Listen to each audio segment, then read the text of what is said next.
Hey team, welcome back. Welcome back, real estate agents. Team, in real estate and in life, real estate tends to throw a bunch of questions, comments, concerns, curveballs, and even sometimes chaos on a daily basis. That's why we're doing this each and every workday between the hours of 5 and 6 p.m.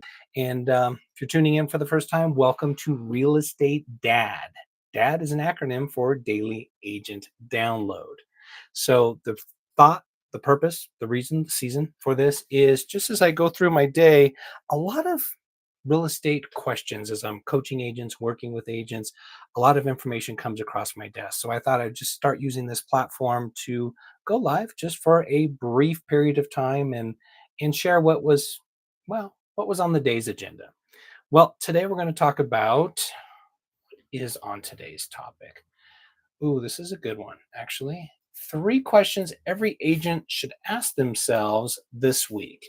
It's Monday. We're starting a new week, and a lot of questions, comments, concerns tend to pop up. Maybe we came into this week just super prepared, super ready to go, and super pumped up for the week. Or maybe, given the real estate world, maybe you worked all weekend, hosted a bunch of open houses, and now you find yourself just kind of on the doldrums, if you will, a little run down, a little tired, and just kind of getting through the day. But as we look forward into this week, as we look into building our business and planning our business, as real estate professionals, I always remind my coaching clients that there's a few key things, a few key metrics, or some navigational beacons, if you will, that we should look at in any given day on our productivity versus being reactive. Are we proactive? Are we reactive?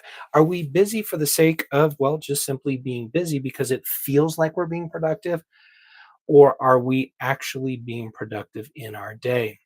There's a few things that we set our week up with. It's often said that Monday starts Sunday evening. And what typically that means is pre planning your week, front loading it, having a schedule, being ready to go as you step into your week of real estate chaos.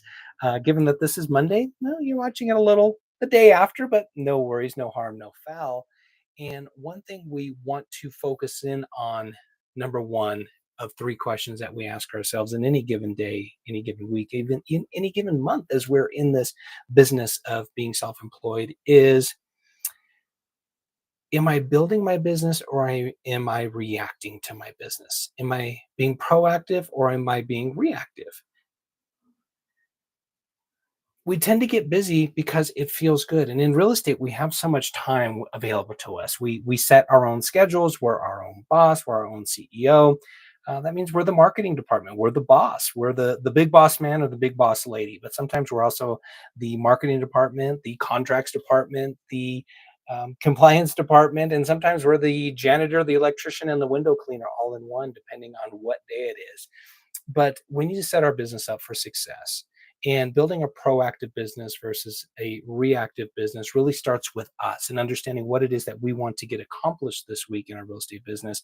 Because rest assured, team, and you're probably already feeling it today, the minute we show up to any given day, our phone starts ringing and we get pulled in different directions with the wants, the needs, and the whims and the desires and other people needing stuff from us. Everybody's pawing at us as we go through the day, and it pulls us off track. And maybe we have a loosely intended day of what we wanted to get accomplished.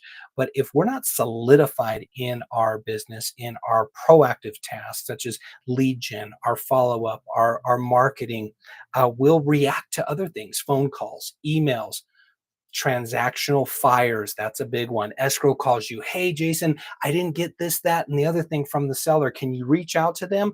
Well, all of a sudden you've just gone down this rabbit hole of chasing paper, or and the wrong kind of paper, not this kind of paper, but chasing documentation, when that should be a scheduled activity. Speak, Jason. That should be a scheduled activity in your daily basis, not a reactive activity in your daily basis. So ask yourselves, team, what's the one thing I'm building this week that compounds over time? I'll tell you, for me, it's this live. This is my first live that I'm doing for the Real Estate Academy, and this is going to compound over time. I'm going to go live every workday, Monday through Friday, at around 5:30, depending what time I get off the broker floor, get off coaching calls, or get off assisting clients. And I will go live sometime between the hour of 5 and 6 for, 15, 20 minutes. And I will discuss what's on my mind, the chaos in the real estate industry, some teachable moments, some things I learned throughout the day.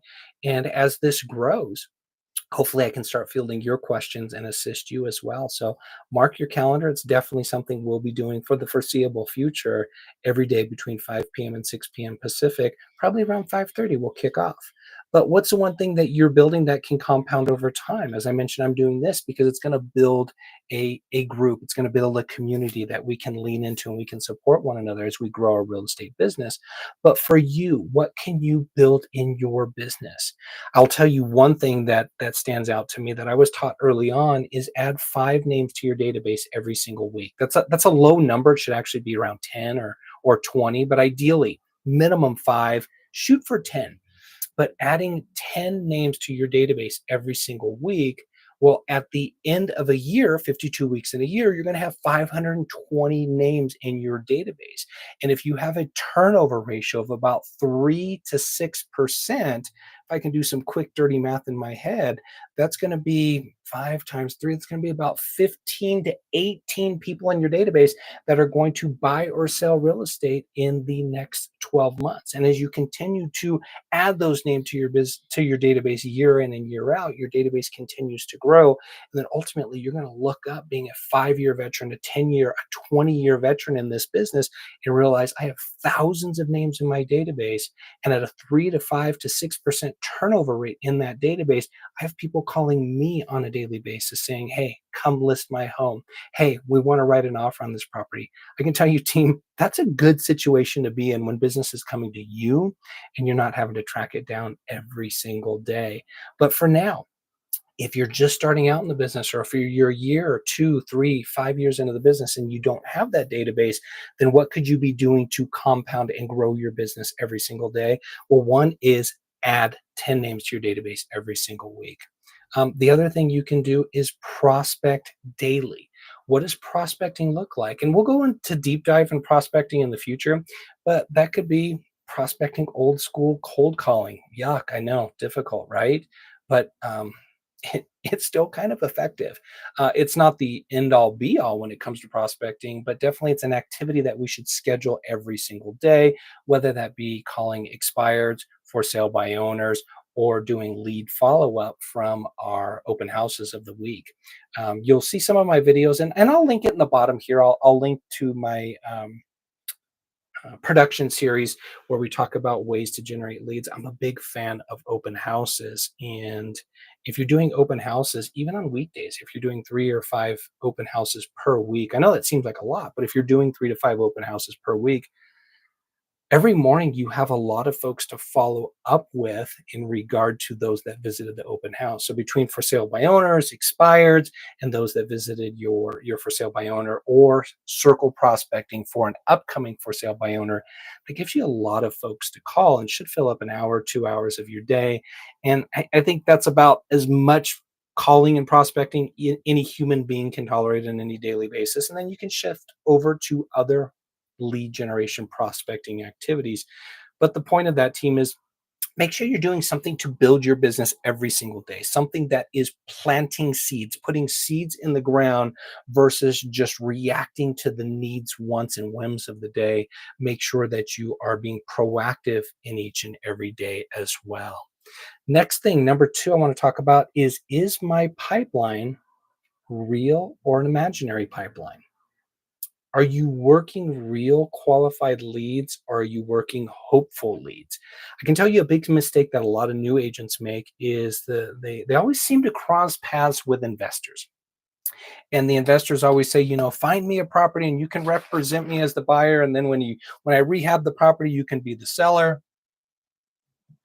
That certainly creates a level of excitement for a new agent, especially one that doesn't have any escrows, and they think, all I need to do is go out and find this investor a property, and then they're going to be in escrow and they're going to rehab it, and I get a 2 for 1. This is great stuff.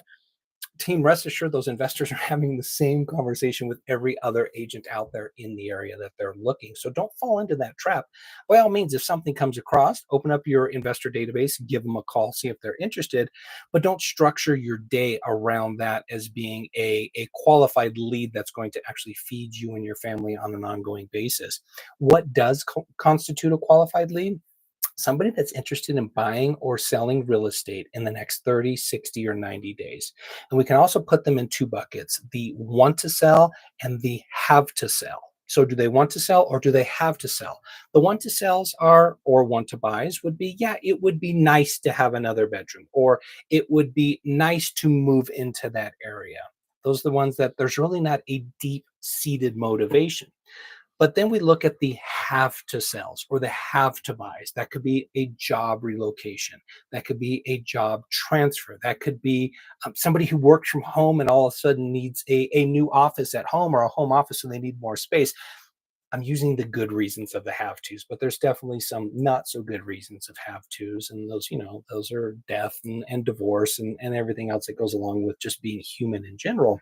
But looking at the upside of life, there's things that happen in folks' families and in their lives and the marriage and babies and job promotions. And there's things that cause people to have to shift their living environment.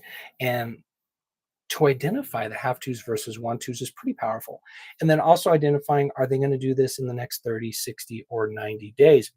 What I used to do old school is a lead generation schedule, and you can do it on a digital format, or you can even use old school. It really doesn't matter. Is I used to have three different color index cards. I had the white ones, the 3x5. I had the yellow ones, and I had the green ones. And for you ladies out there, there's the pink ones as well. But the 3x5 index card, and each color represented a time frame in which this buyer or seller was going to make a real estate transaction, whether that is buy a home or sell a home. And they were identified with 30 days, 30 days, 0 to 30 days, 30 to 90 days, and 90 to 180 days. And so each one of those, so 0 to 30s, they would get a phone call from me every single day. Hey, Mr. and Mrs. Jane Doe, John Doe, we continue to look at properties. I found one at 123 Sesame Street. Are you still interested? Great, let's go look at it. For those that were thinking of moving in 30 to 60, 90 days, I would call them maybe once or twice a week, depending on their level of interest. And that would allow me to just touch base with them, stay engaged, stay top of mind. That way they don't just stumble into an open house or something and end up writing an offer with somebody else. And then there was the 90-day plus, and those were the folks that they maybe had something coming up. They had a baby being born, a job transfer, a relocation. Maybe they're coming in from out of state, but there was definitely something that was time prohibitive to them buying or selling right away, but they were definitely interested. And with that said, I would follow up with them like once every week, 10 days, maybe once every 2 weeks, just to kind of, again, stay top of mind, have that conversation with them, let them know that I was there, I was available, and I was just thinking of them. And hey, maybe would send them a property. If they're on the sale side, I would send them some comps or some recently sold, but just stay in front of folks. So all that to say, I took you around the barn. The long way to give you the short answer is make sure that your leads are actionable leads. Those are leads that are actually going to be buying or selling real estate in the next 30, 60, 90 days. Those are real leads. Don't hallucinate on imaginary leads, which could be investors or those that thinks maybe it would be nice to buy or sell, but they really don't have a deep seated motivation. So one concluding task is take a look at your daily schedule today and look at, am I doing something proactive towards my business every single day, or was I just reactive today? And what can I do better tomorrow to help ensure the growth of my business? What's one thing that I can do for my business to help ensure future growth? And then if I can compound on top of that day over day, week over week, month over month, then I'm all of a sudden going to be in a pretty good place. And then the second thing I want to ask yourself is, I want you to ask yourself, if I can phrase this sentence correctly, is your pipeline that you're working on, your pipeline of leads, Is it a real solid pipeline of leads, or is it a bunch of hallucinations that you hope are going to convert to leads? If they're hallucinations, move those off to the side, throw them into the trash, and then get in focused on real leads. If you don't have any real leads and you're working the imaginary leads to avoid the pain of realizing that you don't have real leads, well, then you need to dig into the prospecting. And the links are down below for my prospecting series, which is a series of long form videos right here on YouTube that you can dig into. Watch those, get started, but also make sure you're on a solid schedule, solid calendar that allows for prospecting. And that's going to be our topic tomorrow. I'm going to carry point number 3 over, which is, do I trust my calendar? Do I trust it in compared to daily activities and other top producers? And is it an income producing calendar? We're going to discuss that tomorrow. With that said, team, I want to thank you for listening. Again, reminder, this is the Real Estate Dad. DAD is an acronym for Daily Agent Download. Looking forward to doing with these on a daily basis to help you be extremely productive, profitable, and just give you peace of mind in the real estate space. With that said, team, I'm Jason Crawford. Talk to you tomorrow. Bye-bye.